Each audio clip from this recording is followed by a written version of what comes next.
Hello there, ladies and gentlemen. What's up? My name is Cupcake Killer, also known as Jess, and this is my face review, technically. And it's Halloween. It's Halloween Eve here in Europe. And tonight I'm doing a face review and reading you guys some stories from my iPad. So I went online today and I searched for some nice stories. I mixed it up with a few Japanese ones and a few just regular horror stories. They're rather short overall. But nevertheless, I do think that some of them are definitely kind of scary, or kind of have me like, whoo, okay, So we'll see. I can't promise that I will be able to follow the chat too well, because obviously I'll be reading, but I'll do my best. So, bro, just switch gears like a champ, Lamar. Hang on. So, oops, there we go. So I'm recording it for you as well, Javon, or Ash. Sorry. Keep mixing you guys up sometimes. So don't worry, if you want to watch it back, you're good. And let's see where we at now, because I think these are the scary stories.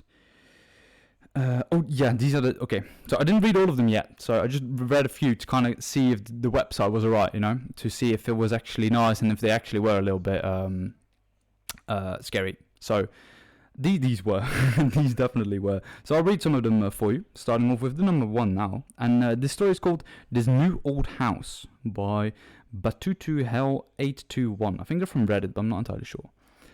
So, we bought an old house, my boyfriend and I. He's in charge of the new construction, converting the kitchen into the master bathroom, for instance, while I'm on wallpaper removal duty. The previous owner papered every wall and ceiling. Removing it is brutal, but oddly satisfying. The best feeling is getting a long peel, similar to your skin when you're peeling off some from a sunburn. I don't know about you, but I kind of make a game of peeling, on the hunt for the longest piece before it rips. Under a corner section of the paper in every room is a person's name and date. Curiosity got the best of me on one night when I googled one of the names and discovered the person was actually missing. The missing date matching the date under the wallpaper. The next day I made a list of all the names and dates. Sure enough, each name was for a missing person, with dates to match. We notified the police, who naturally sent out the crime scene team. I overheard one text say, "Yup, it's human." Human? What's human? Ma'am? Where's the material you removed from the walls already? Wait, hang on. Ma'am, where is the material you removed from the walls already? This isn't wallpaper you were removing. I was like, damn. Okay, so she'd be removing actual human skin there. Okay, okay, sure. So if there are any mistakes in the text itself, like grammar wise or English wise, because apparently they're written by people anyway. So they kind of mix it up sometimes. But okay, story 2. I hate it when my brother Charlie has to go away. My parents constantly try to explain to me how sick he is, that I am lucky for having a brain where all the chemicals flow properly to the destination, like undammed rivers. When I complain about how bored I am without a little brother to play with, they try to make me feel bad by pointing out that his boredom likely far surpasses mine, considering he's confined to a dark room in an institution. I always beg for them to give him one last chance. Of course they did at first. Charlie has been back home several times, each shorter in duration than the last. Every time, without fail, it all starts again. The neighborhood cats with gooked eyes showing up in his toy chest. My dad's razors found dropped on the baby slide in the park across the street. Mom's vitamins replaced by bits of dishwater tablets. My parents are hesitant now, using last chances sparingly. They say his disorder makes him charming, makes it easy for him to fake normalcy, and to trick doctors who care for him into thinking he's ready for rehabilitation. What I will just have to put up with my boredom if it means staying safe from him. I hate it when Charlie has to go away. It makes me have to pretend to be good until he's back. I was like, okay. See you there, Lamau. This one's about insects, but I don't know if that is really interesting. Insects are Yeah, no, fuck that. Let's skip the insect one. Next story is Seeing Red, the first day of school by Zenriharo. Okay. Everyone loves the first day of school, right? New year, new classes, new friends. It's a day full of potential and hope before all the dreary depression of reality shows up to ruin all the fun. I like the first day of school for a different reason though. You see, I have a sort of power. When I look at people, I can see a sense, a sort of aura around them, a coloured outline based on how long that person has to live. Most everyone I meet around my age is surrounded by a solid green hue, which means they have plenty of time left. A fair amount of them have a yellow-orangish tinge through their auras, which tends to mean a car crash or some other tragedy. Anything that takes people before their time, as they say. The real fun is when the auras venture into the red end of the spectrum though. Every now and again, I'll see someone who's basically a walking stoplight. Those are the ones who get murdered or killed themselves. It's such a rush to see them and know their time is numbered. With that in mind, I always get to class very early so I can scout out my classmates' fates. The first kid who walked in was basically radiating red. I chuckled to myself. Too damn bad, bro. But as people kept walking in, they all had the same intense glow.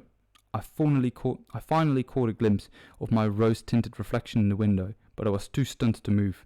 Our professor stepped in and locked the door, his aura sickened shade of green. Ooh. Lamau. You got fucked, fam. You got fucked big time. Alright, hang on, let me check up with chat right now. Is the E silent? Jesse. It's in Dutch it's Jesse, but so then the J is pronounced a little bit differently, but it's just Jesse, Jess. It's whatever. It's whatever you prefer. I think like Jesse. Yeah, yes sir. Yeah. I was gonna ask you to say the name to be honest. So words for me. Dumb phone buffering. Who wants to see my face? Bro, Lamau. Lamau. Bro, I can ruin your whole career. I can just move the camera right now. It's like a little bit. Which glass you want for your face? The hot ones with burns. Make me suffer. We've got donation of at least no jokes. Bro, tell me about it. £50 PayPal. Give you the $1 you gave me. Showing your eyes showed a lot. Choo, we dealing face pics, Lamau. Stream kept buffering. Ah, that's a shame. Alright, I'm gonna mix it up with one. I'm gonna add. Hang on, let me quickly grab the Japanese page as well. So these are actually. This is the wrong one. Fuck me. So these are 7 terrifying Japanese urban legends based on true stories. So these are actually true urban myths and actually true things that happened and whatsoever. I'm actually also going to grab a drink. So, because my mouth's getting dry.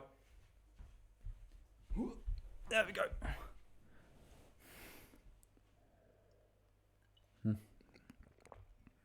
Malibu.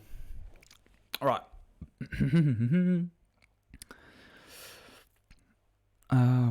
Lamar. See if hard as fuck. True though. No. Yeah, bro. Absolutely. Bro, if I was gay, fam. Lamar. Okay, so we're mixing up with a Japanese story now. It's an urban legend. And this is about the Howling Inunaki Tunnel. So the true mystery of Inunaki village is whether or not it ever existed. Rumours of it have persisted in Japan and online since the 1990s. Supposedly located deep in the Yonaki countryside of Kyushu's Fukuoka prefecture, this abandoned village is said to only be accessible through the Inunaki tunnel. The stories say that all who enter the village are doomed to a violent death. These myths and tales also seem to mention that there is some sort of official sign stating the Japanese constitution is not in effect passed here, meaning all who enter are on their own to face the real supernatural horrors that await. The tales, however, were likely inspired by a brutal murder that actually took place in Yonaki Tunnel. Brutal murder, sorry. The tunnel being remote and rarely used by traffic was a popular spot for gangs. One afternoon in December 1988, a group of teens kidnapped, robbed, and tortured 20-year-old Umeyama Koichi before burning the young man alive deep within the tunnel. Today, Unaki Tunnel, or Howling Dog Tunnel in Japanese, is considered one of the most haunted places in Japan. Large concrete bricks blocks its entrance, though adventurers manage to get in regardless. Locals say electronic devices and even their cars often break down around the tunnel, and the sounds of barking dogs and ghastly screams emanate from deep inside the tunnel. The legend of the tunnel and the village were even inspirations for the 2020 film Howling Village from Ju-on creator Takashi Shimizu. I don't know if anybody saw that, but if you did, there you go. Oh, fuck. The door that grows. This is also pretty scary. Well, actually, like it's kind of weird, but it's so yeah, the door. This story goes that in 1918 in Hokkaido, Ekichi Suzuki purchased for his young sister Kikuko, a traditional Japanese okapa, a bob-cut hairstyle doll. Sadly, Kikuko died from a cold, and the family kept the doll in a shrine to their daughter and named it Okiku. However, the family noticed something odd about the doll over time. Its hair was getting longer. The family believed the doll possessed the restless spirit of their deceased daughter, and so looked after it until entrusting it in the care of the Maninji Temple. There, the doll remains, slowly growing human hair. You can visit Okiku, but photography isn't allowed. Today, even after a few trims from the temple's priest, the doll's hair has grown past its knees. It has also supposedly upped its terror. The priests claim to have nightmares of Okiku, and visitors say that the doll's mouth is slowly opening and sprouting baby teeth. Bro, what the hell? That is mad. Hey, Steve, hey, thanks for the gift of top, motherfucker. And Bundestag Lamar. I'm not lying, Lamar. Just kind of cute. Hey, let's go, Joel. Thanks. Bundestag, shut up. They are really short stories, yeah. But I couldn't find any longer ones, really, to be honest. But oh well. Okay, so then we've got a human sacrifice in Muruoka Castle. Okay. Don't know this one. Hitobashira, a type of human sacrifice, was practiced in Japan up until the 16th century. Lords would wall up live victims in pillars, dams, and other building foundations to appease the gods, who would protect the building from attacks and natural disasters. It was also a term for workers buried alive. Muruoka Castle in Sakai in Fukui Prefecture is home to one of the most famous Hitobashira stories. One of the castle walls kept crumbling during its construction, no matter how much it was reinforced. It was then suggested to the castle lord to make a Hitoshibara. A one-eyed peasant woman with children named Oshizu was chosen for the sacrifice. The poor mother only asked that her sons be made samurai after the ritual. The lords agreed, and Oshizu was buried under the central pillar of the castle keep. Unfortunately, the castle lords did not keep their promise, and her sons were never made samurai. Afterward, the moat would overflow every spring rain when it came time to cut the elk. The locals thought it was the tears of Oshizu's sorrow and erected a tomb to appease her spirit. A poem was also passed down through the generations. The rain which falls when the season of cutting elk comes is the rain reminiscent of the tears of the poor Oshizu's sorrow. I want to hear that in Japanese because this is kind of... in English it sounds kind of weird, but alright. That was that story. A little bit less scary than I hoped it would be, but... What else we have? Oh, I don't like this. Japan's Bloody Mary. Oh, no. Okay, I'll read it out though. But, okay. Yeah, this one's for Ash when she looks back at this one. Speaking of toilet horror, Japan also has its own Bloody Mary urban legend. Toire no Hanako-san, or Hanako of the toilet, is a spirit summoned much like her Western counterparts. If the brave or stupid enter a restroom on the third floor, knock on the third step 3 times and ask Hanako-so Hanako soko ni imasu ka? Hanako, are you there? You may get a reply. The door will slowly creak open to reveal little Hanako in a red shirt. Her hair is done up in a traditional styled bun. Then she grabs her victim and drags him into the toilet, never to be seen again.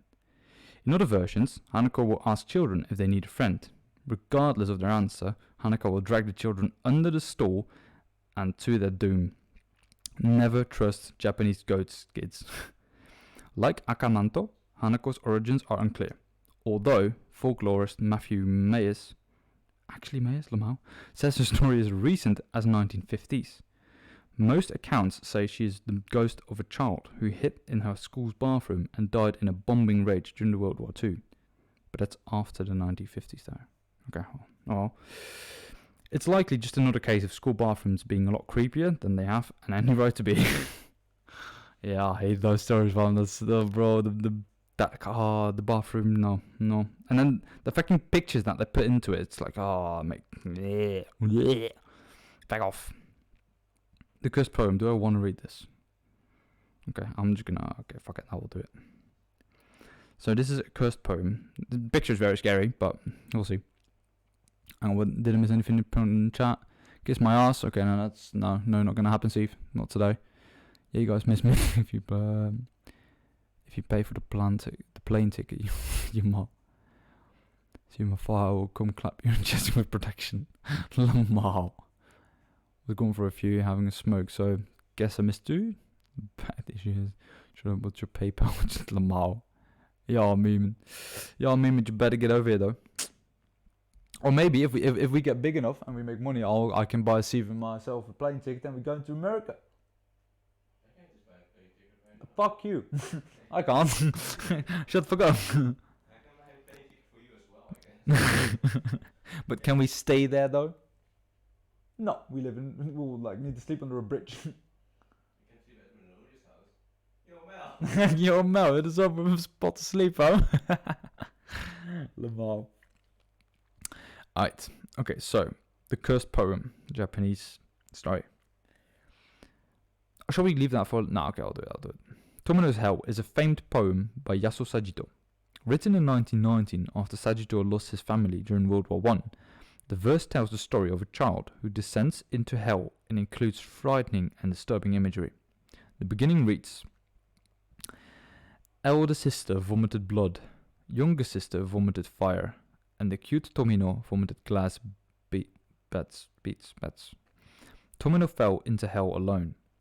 Although Sagito left interpretation to the reader, it's believed to be about a child who murdered their parents. In the poem, Tomino descends to the lowest level of Buddhist hell, reserved for those who murder their parents. Others interpret the poem as about war or child abuse. Regardless of its true meaning, people have claimed that the poem causes headaches, illness, and even death if the complete poem is read out loud. In 1974, director Terama Suji released a movie based on Tomino's Hell, and that's called Deneni Sishu, Pastoral to Die in the Country. The director later died due to liver disease, sparking rumors about the poem.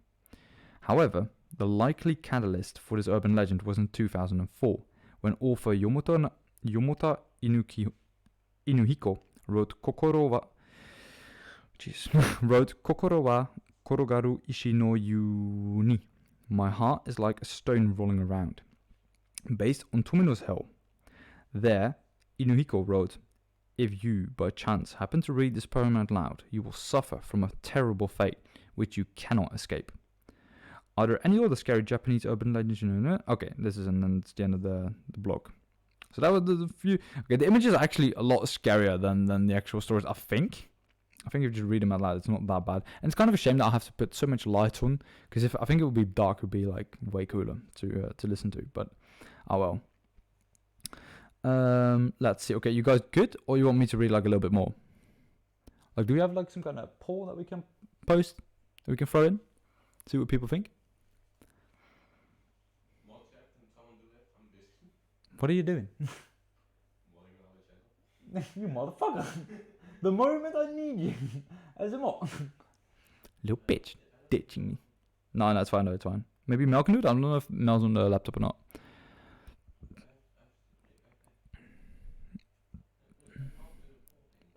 Okay, Mel wants to keep going.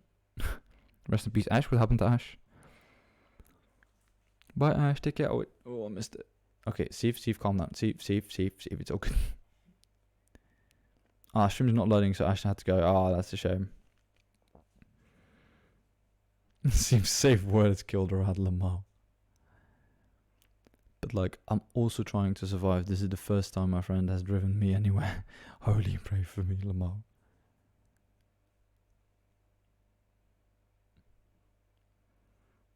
Steve, chill. I'll do a few more formalities.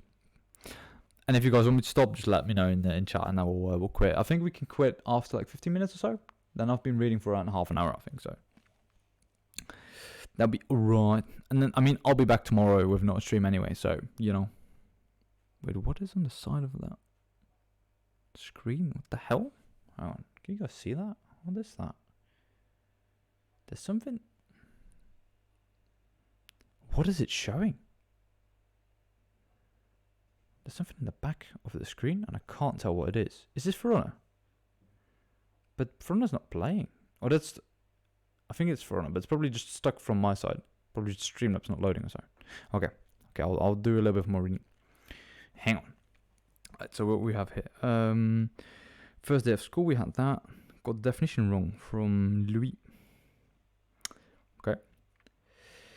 It has been said that the definition of insanity is doing the same thing over and over and expecting different results.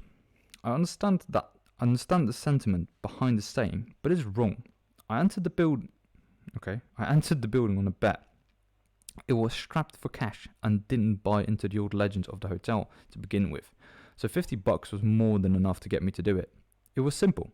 Just reach the top floor, the 55th floor, shine my flashlight from a window. The hotel was old and broken, including the elevator, so that meant hiking up the stairs.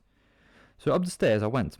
As I reached each platform, I noted the old brass plaques displaying the floor numbers. 15, 16, 17, 18. I felt a little tired as I crept higher, but so far, no ghosts, no cannibals, no demons. Piece of cake. I can't tell you how happy I was that as I entered the last stretch of numbers. I joyfully counted them out loud at each platform. 40, 41, 42, 43, 44, 44. I stopped and looked back down the stairs. I must have miscounted, so I continued up. 44, one more flight, 44, and then down 10 flights, 44, 15 flights, 44, and so it's been for as long as I can remember. So insanity isn't doing something repeatedly and expecting different results. It's knowing that the result will never ever change. That each door leads to the same staircase, to the same number. It's realizing you no longer fall asleep. It's not knowing whether you've been running for days or weeks or years. It's when the sobbing slowly turns into laughter. That was kind of creepy. Lamau. Okay. Oh, this is a really short one. My daughter learned to count by Real Science 87. Okay. My daughter woke me around 11:50 last night. My wife and I picked her up from her friend Sally's birthday party, brought her home and put her to bed. My wife went into the bathroom to read while I fell asleep watching the Braves game. The Braves game, okay. Don't know what that is, but it's probably a club or so. Daddy, she whispered, tugging my shirt sleeve. Guess how old I'm going to be next month? I don't know, Beauty, I said as I slipped on my glasses. How old? She smiled and held her fingers. I held up 4 fingers. It's 7:30 now. My wife and I have been up with her for almost 8 hours. She still refuses to tell us where she got them. Wait, huh? Hang on. So my daughter woke me around 11:50 last night, so that's 10:04:12. My wife and I picked her up from Sally's birthday. My wife went into the bedroom to read while I fell asleep watching the Braves game. Daddy, she whispered, tugging my shirt sleeve. Guess how old I'm going to be next month? I don't know, Beauty, I said as I slipped on my glasses. How old? She smiled and held up 4 fingers. It's 7:30 now. My wife and I have been up with her for almost 8 hours. She still refused to. Oh my days. Okay, she just held up 4 fingers from. Okay. Okay. So like she held up random fingers. Not as bad as some of the others, but kind of weird. Timekeeper by Grinster 2. He had been given the watch to his 10th on his 10th birthday. It was an ordinary grey plastic wristwatch in every respect, except for the fact that it was counting down. That's all of the time you have left in the world, son. Use it wisely, and indeed he did. As the watch ticked away, the boy, now a man, lived life to the fullest. He climbed mountains, swam oceans. He talked and laughed and lived and loved. The man was never afraid, for he knew exactly how much time he had left. Eventually, the watch began its final countdown. The old man stood looking over everything he had done, everything he had built. Okay, numbers, I don't know why numbers, but 5. He shook hands with his old business partner, the man who had long been his friend and confidant. 4. His dog came and licked his hand, earning a pat on the head for its companionship. 3. He hugged his son, knowing that he had been a good father. 2. He kissed his wife on the forehead one last time. 1. The old man smiled and closed his eyes. Then, nothing happened. The watch beeped once and turned off. The man stood standing there, very much alive. You would think that in the moment that he would have been overjoyed. You would think that in that moment he would have been overjoyed. Instead, for the first time in his life, the man was scared. I mean, that's interesting, I guess. But it's not really, I don't think this is a scary story. It's more like interesting to think about. Like more philosophical. Like the moment that you don't know when you're going to die, you start being, okay. Not really scary. What's it doing on this page? Or I'm not getting something. Could be as well. I don't know.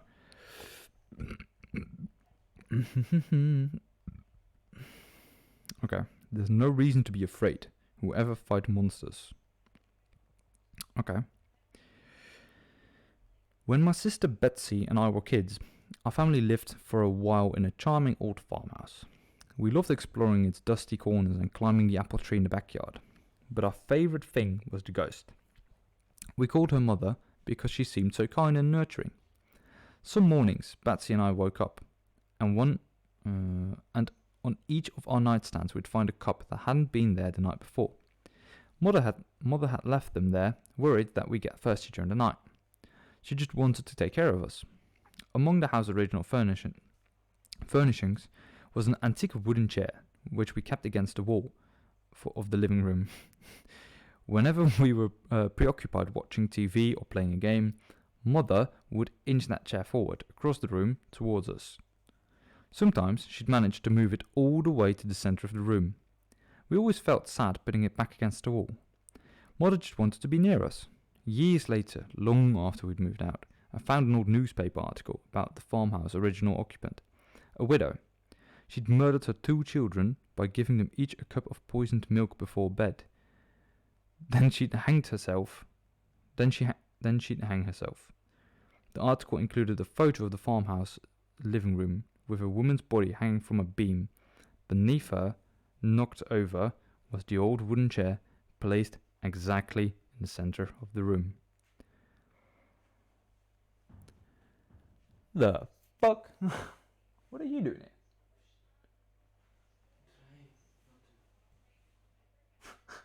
Man's climbing my fucking couch. The hell? I think this is the best page. They have the scariest stories, even though they're not really like Japanese or so. Like, I also tried to look for like Viking stories and shit, but they weren't really scary at all. So it's like, okay, well, never mind then. Let's see. Let's do 2 more, I guess, because then we're at 10. And then, because there are like 30 stories on this whole page, so that's quite a bit. What? You can't see your face. How?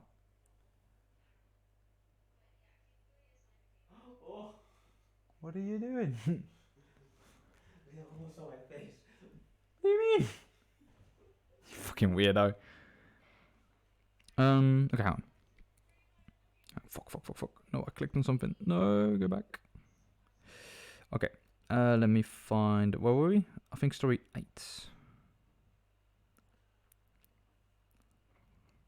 I literally get with some stories I kind of get nervous and I just notice that I'm reading like fast because like when I get through the story and I'm getting interested, I'm like, yo, what the fuck is going on here? Okay, The Perfect Plan by Hunt Frog. Okay. Oh fuck. On Monday, I came up with the perfect plan.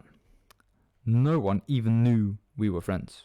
On Tuesday, he stole the gun from his dad.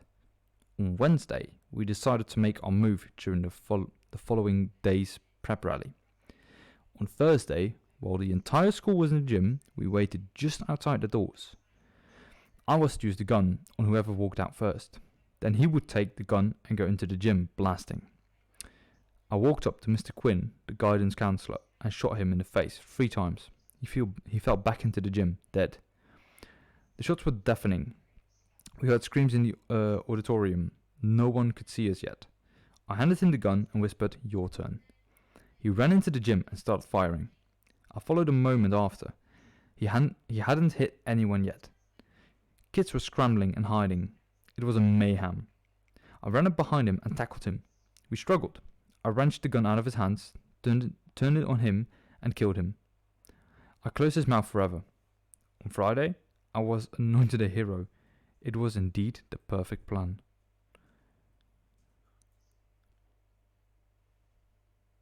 Okay. I guess. Yeah, that's a G. Don't do school shooting, kids. The fuck? Dumb. That was but then in the end you only kill 2 people though. Rookie numbers, motherfucker. Rookie numbers. The fuck.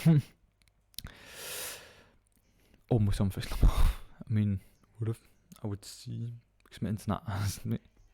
It's such a shame that all of your guys' internet is just kind of shitty. Alright. Warrior of God. Okay. By K.M.A. Pock.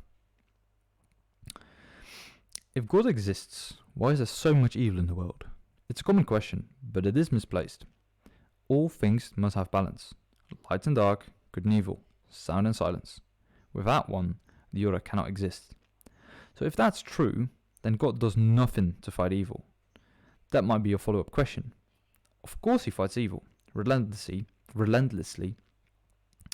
I am D'Artagnan, one of his most holy and richest angels. I roam the earth, disposing of evil wherever I find it. I kill the monsters you don't ever want to know about. I crush them completely so you can sleep at night.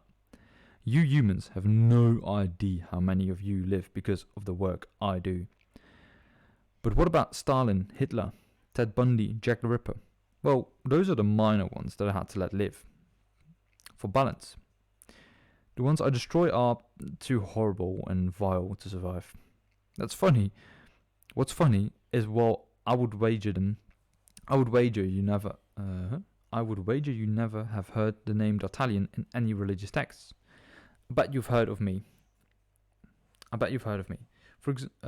Americans, for example, have their own name for me. Sudden infant death syndrome.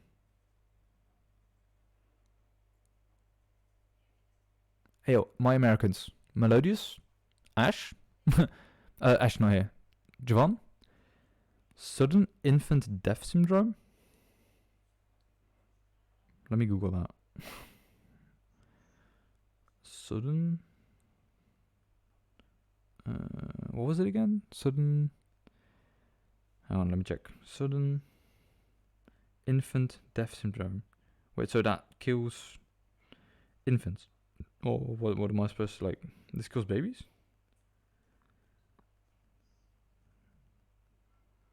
Death syndrome. Sudden infant death syndrome. Oh.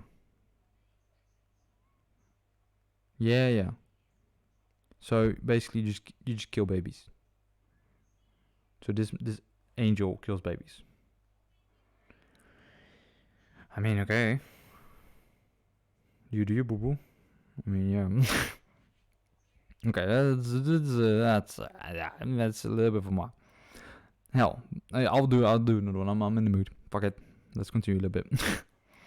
Hell by Mean Pete. There was no pearly gate. The only reason I knew I was in a cave was because I just passed the entrance. The rock wall rose behind me with no ceiling inside. I knew this was it. This was what religion talked about, what men feared. I had just entered the gate to hell.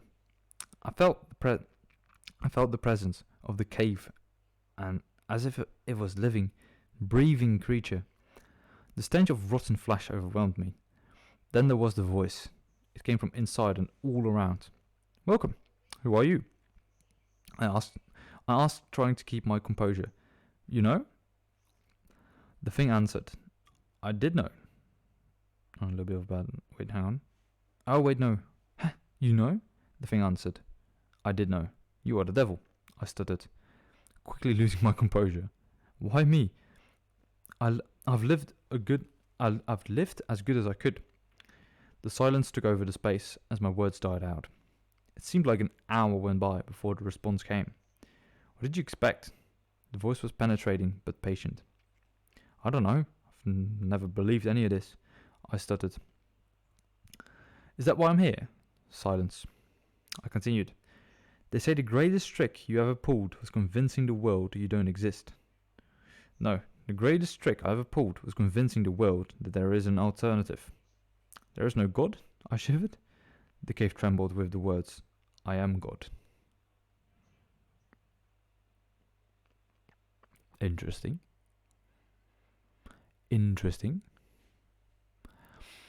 Okay. What?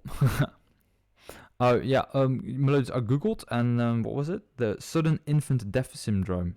So I googled it, and basically it's just the fact that a baby dies in its bed, like or not in its bed, but like just after being born, and it can't like just in a time span of just like a few days, weeks max.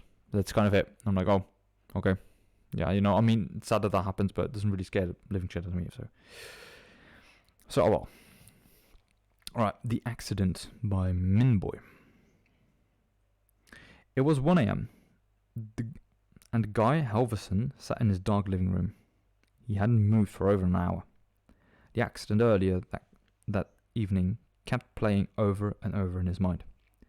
The light turned red, but he was in a hurry and accelerated. An orange blur came from his right, and in a split second there was a violent jolt. Then the bicyclist rolled across the hood and fell out of sight on the pavement. Horns blared angrily, and he panicked, stepping on the gas and screeching away from the chaos into the darkness. Shaken and keeping an eye on his rear view mirror until he got home. Why did you run, you idiot? He'd never committed a crime before this, and punished himself by imagining years in jail. His career gone, his family gone, his future gone. Why not just go to the police right now? You can afford a lawyer. Then someone tapped on the front door, and his world suddenly crumbled away beneath him. They found me. There was nothing he could do but answer it. Running would only make matters worse. His body trembling, he got up, went to the door and opened it. A police officer stood under the porch light. "Mr. Halverson?" asked the grim officer. He let out a defeated sigh. "Yes, I'm terribly sorry. I'm terribly sorry, but I'm afraid I've some bad news. Your son's bike was struck by a hit and run driver this evening. He died at the scene. I'm very sorry for your loss."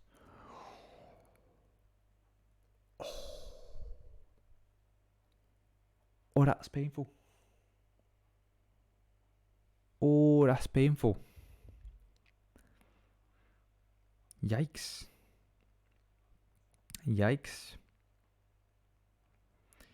Not scary, but big yikes. Oof. Next time you'll know better. I post at midnight. Okay, hang on. What are we on? 13. Oh my god. Should we just end it on 13 because of Halloween, Lamar? That would be suitable, I'd say. Well, this one anyway. Okay. Have you ever walked into a room and found a vampire? No. Not the sexy kind, but a foul creature with bony limbs and ashen skin. The kind that snarls at as you enter, like a beast about to pounce. The kind that roots you to the spot with its sunken, hypnotic eyes, rendering you unable to flee as you watch the hideous thing uncoil from the shadows. Has your heart started racing through your legs, though your legs refuse to? Have you felt time slow as the creature crosses the room in the darkness of a blink? Have you shuddered with fear when it places one clawed hand atop your head and another under your chin so it can tilt you, exposing your neck? Have you squirmed as its rough, dry tongue slides down your cheek, over your jaw? Bro, this is nearly getting fucking erotic. What the fuck? The hell?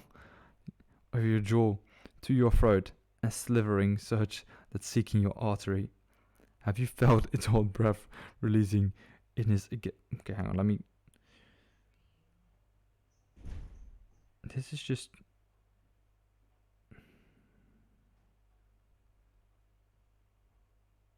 What the fuck? This is a weird ass fucking story.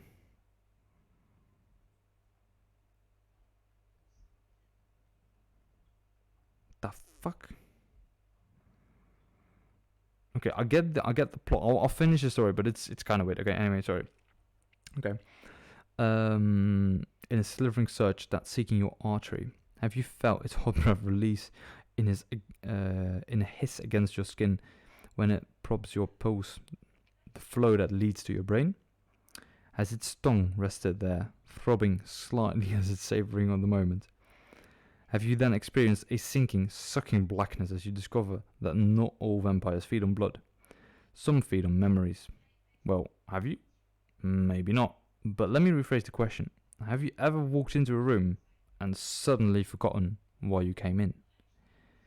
So, like, the fuck? That went a little bit too much detail for me to... Like, it wasn't scary anymore. It was just kind of weird at that point. Lamal. Okay. I don't want to end it on such a bad one, so I'll just look for this one. Oh, this sounds pretty scary. He stood against my window. Or hands. What are we doing? Hands or stood against my window? 14 or 15? I think I'll go for 15. He stood against my window. Sounds pretty scary. It's less long, but it sounds scary. Okay.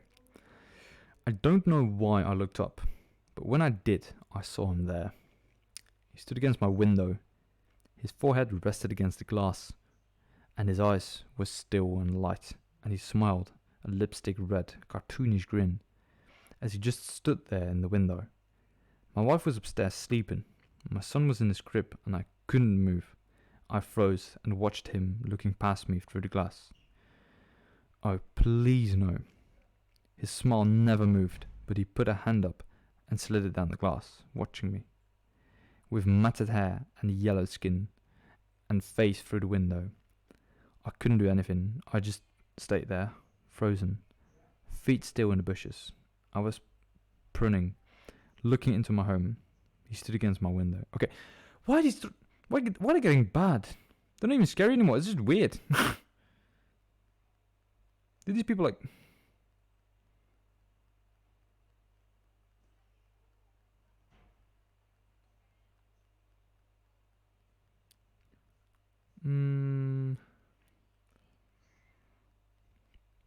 Okay, hang on. Oof, Lamar, yeah. We saw there. Oh, you did? Did you hit it? I hope not, but... It's nice to see animals, I guess, though. Okay, hang on. So I'm trying to find, like, a good one to finish on now.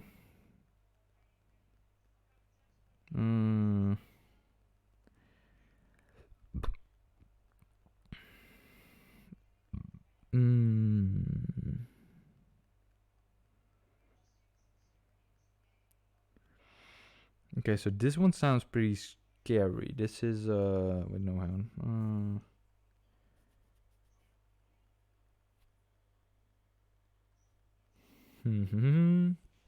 This one sounds kind of scary. It seems short, but we can give it a go. Okay. I watched as my soon-to-be father-in-law held his daughter's hand as he walked down the aisle. Tears streamed down his face as the wedding march that played in the background reminded him that in a few minutes he would be watching me hold his daughter's hand and slipping on her ring. He walked up to the altar and took hold of her hand, grinning from ear to ear. What did he say? No, he. Yeah, okay. It was the happiest day of my life. My bride's father got down on his knees and started begging. Please, I did what you asked. Just please give me my daughter back. I glared at him. Shut up and stop ruining the moment. If you sit back down and enjoy the ceremony, maybe I'll tell you where I've hidden the rest of her body. Lamau. Okay, that's kind of painful. That's kind of a yikes. Okay, at least that one was a little bit better. This one I think is again a little bit more philosophical. So no one wants to die. Oh wow, no.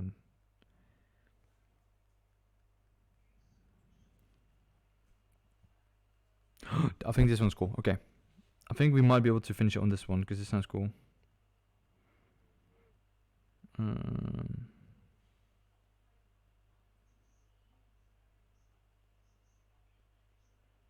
That one's also scary. Okay, hang on. Okay, we'll do two. The other one's very short, so. Okay. My favorite support group by I Post at Midnight again. Okay. Look, I'll be the first to admit I'm a complete bastard. I'm also lazy. I'm only here to find the idiot because there's almost always an idiot. This support group is a pretty typical. We connected online, decided on a quiet place, and now we're all sitting cross-legged in a circle. Real kombucha crap. Jerome takes the lead, pouring everyone a cup of tea, and he starts talking. I'm Jerome. You can drink your tea, but only after explaining why you're here. I'll start. Jerome tells us he's never been loved. I can see why. The guy's ugly as sin. He sips his tea while the mousy chick speaks next. Miyu, she says. My parents, short and sweet, no blubbering. Gotta admire Miyu. She's probably not the idiot. Next to talk are a legless veteran, a broke businessman, a needle tracker junkie, and a deceased old crone. Then it's my turn. I'm an ass. Everyone hates me. I take a loud, annoying slurp of oolong as the fat kid with a black eye goes next, telling his boring fat kid sob story. Afterwards, we're all sitting quietly when Jerome keels over. Then Miyu's eyes roll back and she slurps forward. Only the fat kid reacts. What's happening? He whines. I thought this was a suicide support group. Found the idiot. It is, I say, spitting out my mouthful of tea. They support it. No one wants to die alone, kid. Oh, how ghost white he turns, looking into his cup. I love it. These suicide meetups are a saddest dream, and I never have to lift a finger. Told you I'm a lazy bastard. That's a savage.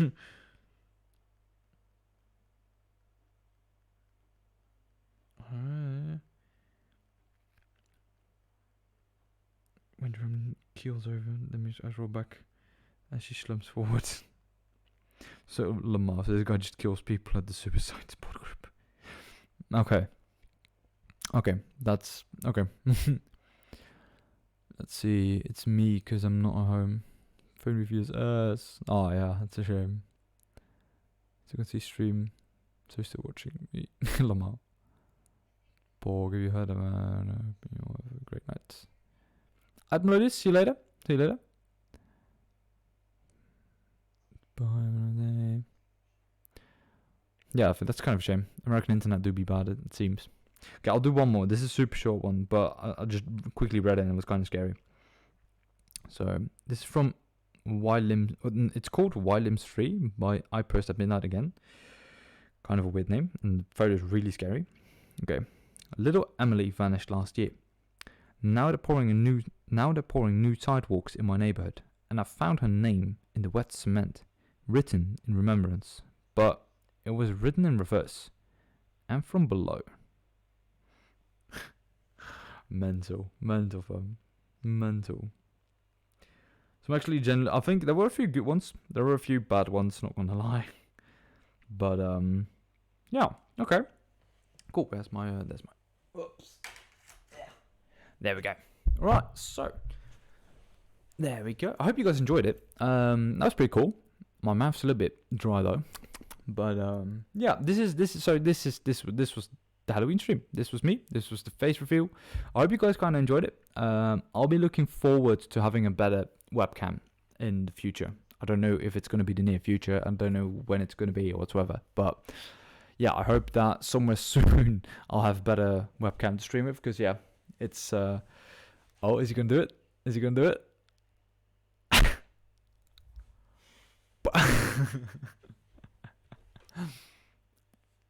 No. Lamar, what are you?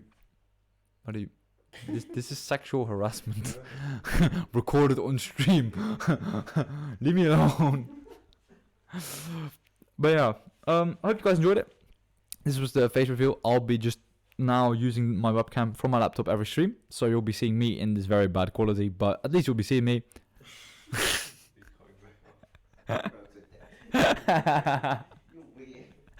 I'm weird. Fucking bitch. But yeah, I wish you guys a great rest of your Halloween, of your day, evening, nights, whatever. I know for our legend here, Nuke, that it's who's going on like low sleep every fucking day, that it's already day. So yeah, I wish you a great rest of your day, evening, morning, afternoon, wherever you may be, and I'll see you tomorrow actually. So on Monday evening again with another stream. Then I'll be just streaming some video games. We'll see. Do we need to work? No, you don't need to work tomorrow, do you? No. So we'll probably be playing some For Honor or something online, some multiplayer games. But yeah, hope to see you there. I'll be there on Monday. And let's see. I'll also leave a Discord link down there we go in the chat. So make sure you join the Discord if you're not in there already. I'm kind of chill there as well, and I'll keep you guys up to date on if I'm going to stream, when I'm going to stream. If something like today, I'll be a little bit later, so I'll let you know there. We also share memes and other things. We talk about shit. So yeah, hope you enjoyed it, and then I hope to see you again tomorrow with another stream. So thanks again, and have a great rest of your day. See ya. Peace.